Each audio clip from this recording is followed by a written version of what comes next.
All right, go for it. Good mythical morning, everyone. It's V, the Guerrilla Economist, coming to you live with my main man, El Cuco himself, aka the CJ, aka the master of the flux capacitor.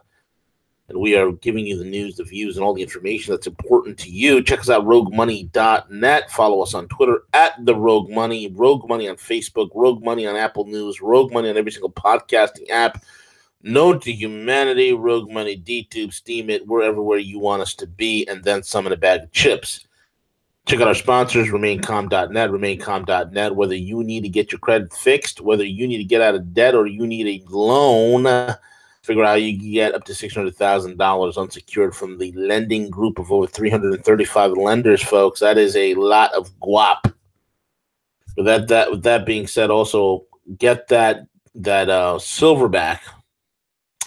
The silverback is like an advanced ghost-like adjunct that you would put to your computer to make you invisible on the radar screens of the deep state, make you invisible to governmental agencies, make you invisible to hackers, protect you, and keep your information safe and secure. In the age where there is no privacy on your data, you better damn straight do something to secure it. And a ridiculous little VPN subscriber service is not going to cut it for you, believe me. Get the silverback, go to mygoldusb.com, mygoldusb.com, and pick one up for yourself today. Special price is still $2.99, folks. Also, guys, I'm excited about the Crypto School.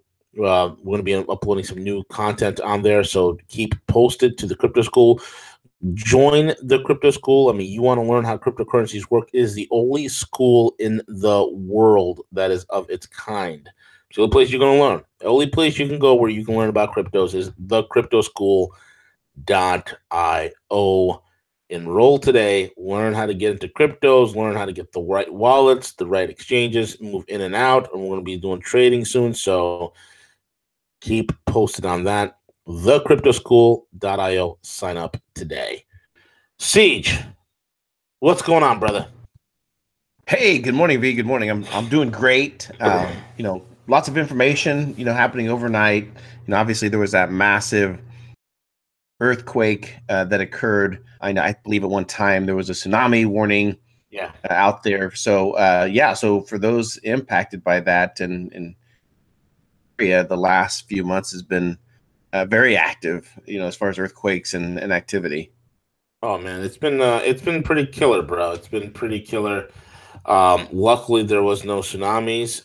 I mean, this in at a time where all of a sudden there was, massive earthquakes going on in, California. It's like a daily occurrence, little minor tremors that are being felt day in and day out. Maybe a lot of people are thinking is the big one coming. We don't exactly know. So it's crazy, Siege. Absolutely nuts. Yeah, and then obviously yesterday we had talks between North and South Korea, the first time over 2 years that the officials have actually met to have formal discussions regarding some type of a peace process, which obviously that we've been advocating and wanting. And I know that you have a great article to go over from Pepe Escobar regarding his thoughts on the peninsula. Yeah. Pepe is one of those rare gems. Pepe really gets the idea what the hell's really truly going on here. We're in a multipolar world, folks. We're in a new multipolar world, whether we like it or not. The U.S. is like I don't know, man. The U.S. is like, it's like the 70s, and all of a sudden disco died, and we're getting into like 80s pop. But the U.S. is like the guy who shows up to the club and he still thinks it's disco. He's still wearing the leisure suit. He's still got the bell bottoms on. He's still, dancing to the Bee Gees, and in his head, he's still doing the whole, the "I Will Survive" song with the Bee Gees. He's like the odd man out. So whether we like to admit it or not, The multipolar world is here. The whole entire decades of we're going to bomb the crap out of people, we're going to invade countries, nation building, all this other nonsense, which we're terrible at, by the way. We're really terrible at quote unquote nation building. Folks, you cannot apply Western logic to certain circumstances, especially that which is of a completely different cultural value than us. Can't do it. Now, all this talk last couple of weeks, EJ, about a bloody nose strike. You've heard it. I've heard it. Folks in the audience have heard it. There's going to be a bloody nose strike on North Korea. Okay.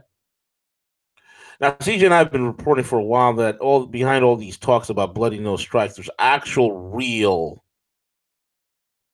dialogue between North and South Korea, constructive dialogue that could possibly reopen a lot of the negotiations and exchanges between North and South. Lots of it. Okay. And we see the positioning in the talks has really been positive to the point where North Korea is actually behaving. And then the deep state or whatever the heck is going on or whoever the hell is doing what is talking about a bloody nose strike. Now, I don't know if that's fake news and disinfo or if that's an actual reality. Okay? One of the things that people need to understand is this. Since the 1953, only a flimsy armistice. Now, we all know about this armistice. Okay, we all know how armistices go throughout history as well. Exists on the Korean Peninsula. And no geopolitical actor has attempted to alter the status quo. After all, any wobble would generate a tectonic shift in the Asia-Pacific geopolitical chessboard with unforeseen consequences. Now, though, in nuclear Korea, North Korea is changing the dynamics as competition between the U.S., China, in the region intensifies along with Russia's eastward tilt. Then, of course, there's Japan and South Korea, two major economic powers. And as much as the North may fear the impact in its own internal market of Beijing's trademark geo-economic onslaught, it is not far-fetched to imagine Kim looking toward Washington to throw a wrench into China's new Silk Roads, known as the Belt Road Initiative. This is what I've been telling you folks about from Jump Street. I've been telling you that the tensions that we're seeing. Look, folks, we have a certain, and we want to thank the long dead curmudgeon and sycophant that is Zbigniew Brzezinski, the dead technocrat. May he rest in pieces. Ziggy Brzezinski.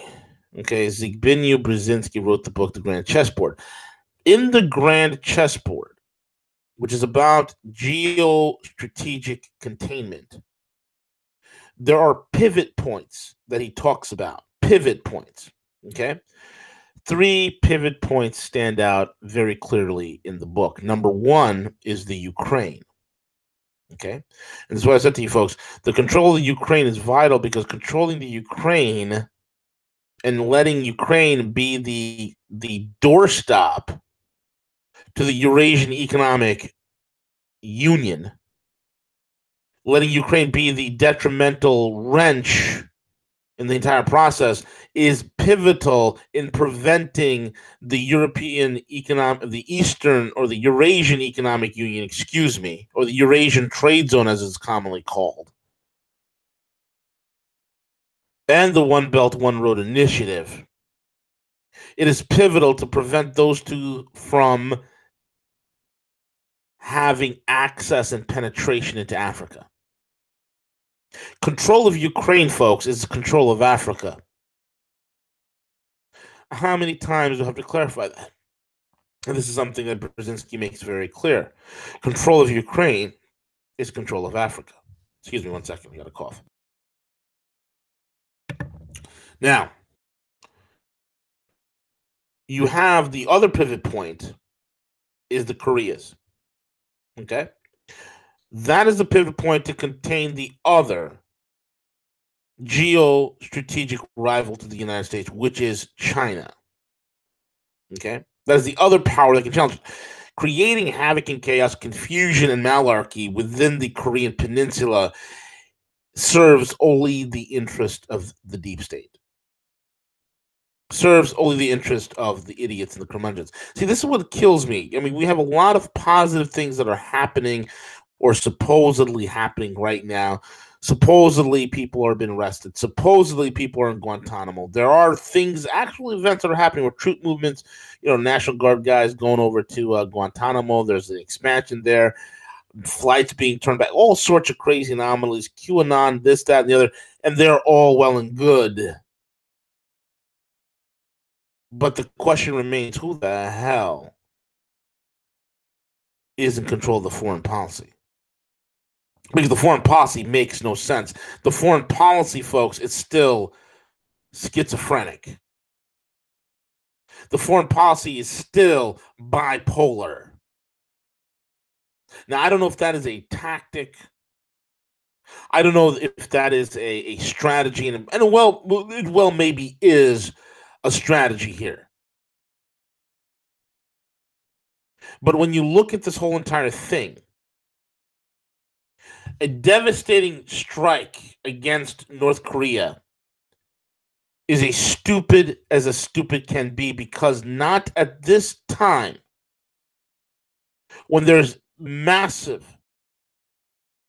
insurmountable evidence that President Moon of South Korea is doing everything in his capacity to prevent a march towards war, because nobody benefits. The other option that people need to consider is to just accept, and God forbid this ever happens, just to accept that North Korea is a nuclear power under the stringent international controls,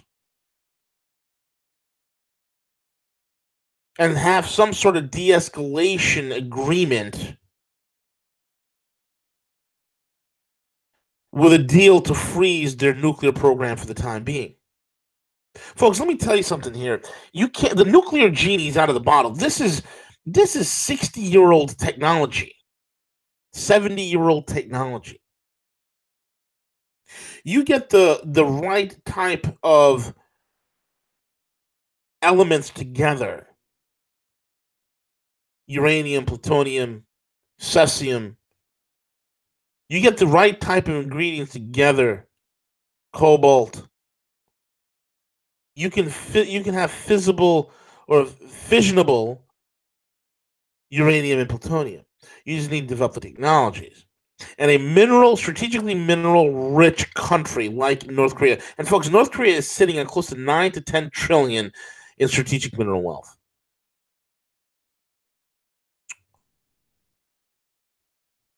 So this whole fire and fury thing, this whole striking them with a bloody nose, none of these are options that are wise. They're not thought out. It's stupid. It is absolutely stupid. And see, we're having, there's again more talks, more evidence of meetings between the North and South Korean leaders. Yes, absolutely. Yeah. So the two leaders met for the first time in 2 years, and were able to map out some agreements, potentially leading into the North participating in the Olympics. The Kim Jong-un is a big fan of sports. Ironically enough, that could have been what particularly triggered this. But this is something that China, Russia have really been advocating for, was to place aside all the military rhetoric, the escalation of events, the military drills that were occurring, and to allow the North and the South to come together to begin these negotiations to determine what peace on the peninsula is going to look like. And what you said was exactly true, that in the event there's any type of military event, there's going to be a loss of life tragically on both sides. There's no win scenario, coming out of that. And I give Donald Trump credit. I truly do. And I think that we should, because I think Kim Jong-un, not understanding exactly what Trump would do, is I think your enemy and who you face and your challenges, when you have no idea of what they're capable of, what they're going to do, I think that puts a little fear in, right? That puts you step back a little bit. Okay, I don't know what to expect here. I really can't prepare for anything. So all those talks about, hey, my button is bigger than yours, and by the way, mine actually works, is yielding some results here. It truly is, and I think it's forcing Kim Jong to say, you know what, I'm potentially dealing with a madman here. I probably need to talk my way through this. Yep. Exactly. The whole entire thing is that, the talks, especially Moscow's welcome these agreements that are being reached at high-level talks between North and South Korea held in Panmunjom. Russian Foreign Ministry said in a statement Wednesday that we welcome the agreements that were reached at the Panmunjom talks between the representatives of the DPRK and South Korea on January the 9th, which particularly concerned the North Korean delegation's participation in the Winter Olympics Games in South Korea's Pyeongchang. This is good. This is very good. So de-escalation is a key, and I hope that nothing happens. And what the hell's going on with the crazy Israelis and their stupid ISIS drones? Like, what's going on now, bro? Yeah, so this has been confirmed that in fact and I believe this was launched out of Lebanon, that there were actually strikes in Syria. Yeah, with surface-to-surface missiles as well as actual strikes by aircraft, and this is very unfortunate, because this is kind of like the desperation act that's coming out of Israel, coming out of the deep state's efforts to create some type of conflict. So this was coordinated effort. So we witnessed the airstrikes began 2:40 a.m. local time with planes striking from Lebanese airspace. Syria claimed to hit one of the Israeli planes in retaliation, though Israel has yet to confirm this. And then shortly after this, not shortly after, it looks like a couple of days after, there were actually, we get this, okay, they're claiming that ISIS was utilizing drones. Yeah. So I don't know where ISIS. Not only did ISIS pop up out of nowhere with screen printed T-shirts, the Caliphate flags, 30 different Twitter accounts, a couple of Facebook accounts, and a whole battalion of Toyota Hilux pickup trucks with the Border Patrol package and the 50 cal machine guns in the back. They just popped up out of nowhere. Not only did they do that, now they're experts in flying high-tech drones that have swarm technology. CJ, did you know that? I mean, my God, the Caliphate! Wow. Leaps and bounds. They must have visited Area 51 or something. I mean, how do they get the time between their goat humping and their raping of women and children and their head cutting and chopping, and then when the Russians came in, shaving their beards off, putting on burqas and running for their lives, like, where do they find the time to do all this and learn to become such experts? It's beyond me. Right. So Russia's officially. Go ahead, man. No, I was going to say Russia's officially, confirming now there were allegations that there were 31 drone strikes, 31 drones involved, which is, completely false. And this occurred on January the 6th. However, Russian Defense Minister is confirming, though, that there were either 13 combat fixed-wing drones. Yep. The militants used 10 drones in the attempt to hit against, the military, such strategies there in Syria. And the other thing that came about this is that they utilize their weapons, all the drones forced to land by our radio electronic warfare means, and the debris of the drones shot down have been collected and are being examined by the Russian Defense Ministry. So it'll be very interesting for them to take this debris from these drones and determine who exactly manufactured these. Absolutely, my man. And here's the deal. The Russians are the best in the world when it comes to electronic warfare. And then using electronic warfare, they were able to hack into all these drones, cause them to land. So this is, again, a major fail. This is a Mossad CIA operation.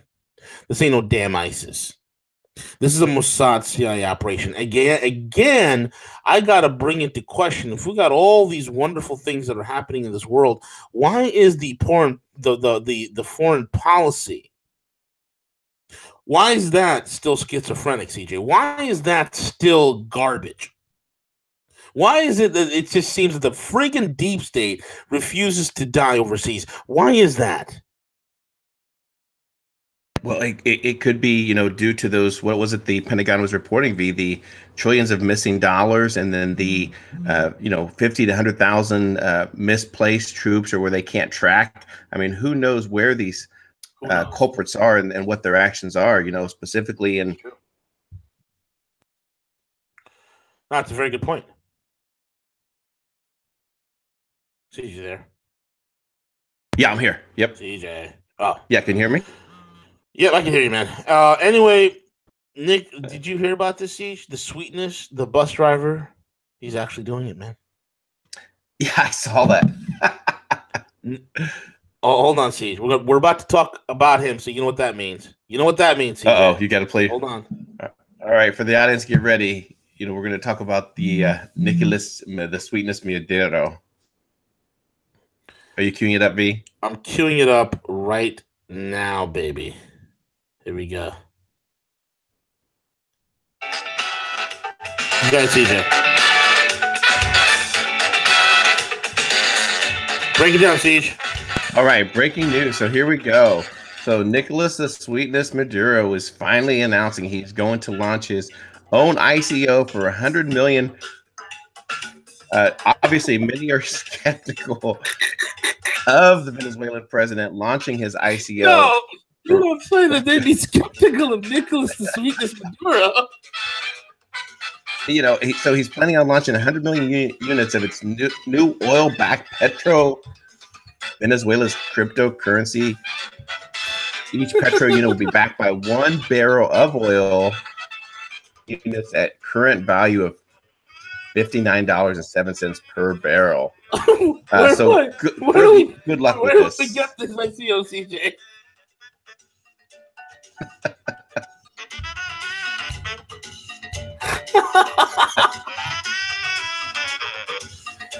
I love it. I love it. Instead of a true digital currency, Venezuela Nicholas wants to digitize a barter system that sidesteps the global financial system. It's scary and very concerning, many experts are saying. Yeah, needless to say, yeah, there's how he's even calling this an ICO is just I don't even think he did a white paper. Yeah, epic failure. And even China and Russia is starting to pull back away from this character, understanding that that he is insane, and that rightfully so, that perhaps the Venezuelan people should revolt and kick him out of office. It was all the diesel fumes he inhaled as a bus driver. And then he spent his nights shaking his groove string, doing the bachata, where he'd earned the nickname The Sweetness. It happens to the best of us, Siege. It happens to the best of us. Anyway, see, speaking of the cryptos, we got some good news here for some Bitcoin.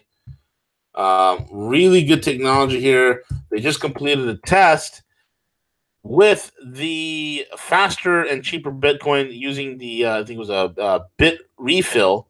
Runs a successful test using the Lightning transaction network. Okay, recent transaction posted on Twitter from inside the offices of prepaid phone payment provider BitRefill used the Lightning network to top up a mobile for real at a near instant speed with zero fees, as the tweet touted.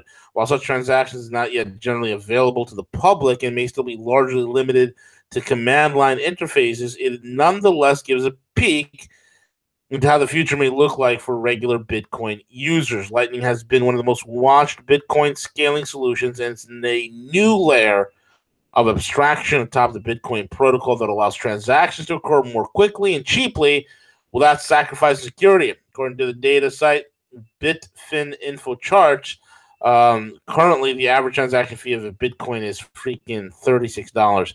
Folks, this is a game changer, CJ. If they do this, you can kiss Litecoin goodbye. Oh, absolutely. I mean, yeah. I mean, that's been most of the people that have been commenting regarding Bitcoin is the fact that that the transaction fees, the 3 and 4 times that the number of days it takes to process the transactions. If they can speed up the process and everything else, yeah, it's definitely a game changer. V.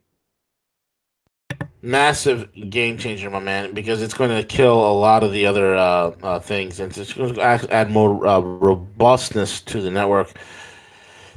Siege, government will attempt to close out the banking systems to cryptos, and it will fail. These guys never stop, man. Break that down for us, brother. Yeah, I mean, again, several of the, so now you have South Korea joining the ranks of Japan. Other countries are going to make an effort to try to regulate the crypto space, and they're primarily concerned, obviously, is because they want to, they want to regulate it. They want to keep their own currencies within. So they're joining the ranks of several countries now that are going to make an attempt to regulate the cryptos through their banking system. And that could either be, we witnessed here recently, one company stopped accepting the crypto debit cards. I believe it was a Visa-backed program that stopped doing that. I think they'll attempt to do the same thing potentially here in the United States. I think essentially at some point, banks will say, "Hey, if you're a crypto exchange, or they will make that attempt to happen." But all that's going to do, all that's going to do is drive even more people to the cryptos, and it's going to create more disruptive solutions away from the traditional banking system. I mean, when will these people learn that the capabilities of the blockchain, that this isn't something? Yeah, you can probably restrict accounts or close bank accounts, but there'll be other new systems come online that'll be able to circumvent all that. 1000%, man. And here's the deal: the Earth to moronic bankers, Earth to criminally insane lying sons of bitches, aka the bankers. Let me tell you guys something. The more you legislate against cryptos, the weaker you become. Your legislation and regulation and taxation and your attempts to do all this to cryptos, all it does is paints a target on your back. All it does, it alienates you. You will become the pariahs. You guys are the problems. Cryptos is the solution to the problems that you guys have created. And let me tell you guys something. Here's the deal. The only banks that will survive in this coming future are those that freely and openly embrace blockchain technology and cryptocurrencies. Those are the only banks that will survive, are those that accept blockchain technology and cryptocurrencies and allow the transactions in these things without these insidious tyrannical oversights that we're seeing that they're trying to attempt to do today. You guys don't get the picture. You bureaucrats never will. That's why you bankers are obsolete, and we don't need you. Bingo. Well said. Well said. China's done with the dollar siege. We documented yesterday. What's that? Yeah. So, we've witnessed this the last several years in terms of China weighing in on slowing or halting their purchases of U.S. treasuries. We already know that China is probably the largest holder of U.S. treasuries. And now they are sending jitters out among the bond investors, particularly because of the uncertainty. China's looking at it in terms of the potential trade wars that are escalating, the potential the rising American debt that's going to be there, and we all know that the recent tax plans did not include any type of major spending cuts, anything else involved. That tax cut plan is going to greatly raise the debt here in the U.S. and China's concerned, and China's been slowing the last several years, regardless. And with this admission, they're pretty much stating that, I think that they're pretty much done, with the dollar, and, time will tell whether they keep their existing $3.1 trillion of assets that they hold, or whether they put those on the market. V. Absolutely, man. And here's the deal, because it's done. Okay, it's done, and this is a sign that they are ready. They are ready to launch the petro yuan with the gold trade settlement. They are ready. I mean, they've been floating yuan bonds all throughout certain markets throughout the world. The rug is about to be pulled, man. The rug is about to be pulled. And last but not least, folks, we have a very funny story of none other than our favorite Waffle House waitress herself, Nikki Haley. And this is great. Turns out what will these people policy. Well, this is what happens when you go to the Lindsay Tickle My Butt Graham of foreign policy. When you go to the Lindsey Graham School of Foreign Policy and International Affairs, whom Nikki Haley is a graduate of, this is what you learn. Well, apparently 2 Russian comedians someone got a hold of Nikki Haley and gave her a call and pranked her. Okay. The pranksters it was a 22-minute call. And that conversation, this is what they led her to believe. The pranksters called and said that they are dignitaries from a fictitious made-up country called Bonomo in the South China Sea, which had just taken a vote for independence. And the comedian implied that there was Russian intervention to blame. Nikki Haley assured him, yes, of course they did. Absolutely. Because the U.S. has been, quote, watching very closely. Nikki Haley stated that the U.S. was watching very closely the Russian intervention in the fictitious island of Bonomo. In the mind of Nikki Haley, the non-existent people of Bonomo must have fallen victim to the pervasive campaign of the Russians to sow chaos across the globe. I just simply cannot. Why is this person even? Why have an this lady knows nothing, next to nothing about nothing. It's beyond me, Siege. Right, from an international level, right, and to see her and watch her in this comment regarding, were they trying to call her a bimbo and then announcing this fictitious country? Oh my God, I don't know, man. Bonomo, bimbo, she is a bimbo. How is this woman anywhere near the levers of international communications and conversations? It's beyond me. It's beyond me. Why is she not fired? I don't get it. Why is Kushner and his compromised ass? Why is he not fired? These are the questions I'd like to know, Siege. Right. Anyway, that brings us to the end of the show, my man. What we got lined up for today? Yeah, it's Hump Day. Bix Weir will be on for Hump Day, 1 p.m. Eastern Standard Time. Out roguemoney.net. Some great articles posted there. Bankster Slayer put an article out in regards to the digital money for digital people. Yep. Go check that out as well. So the Estonia coin that will be launching, and pretty interesting to watch that entire crypto space evolve, and very excited for it. So go check that article out, roguemoney.net. I'm excited for Nicholas the Sweetness, the Maduro's, the bachata coin that he's launching out.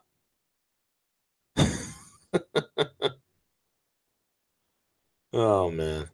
Anyway, thank you all for listening in. El Cuco, take it away.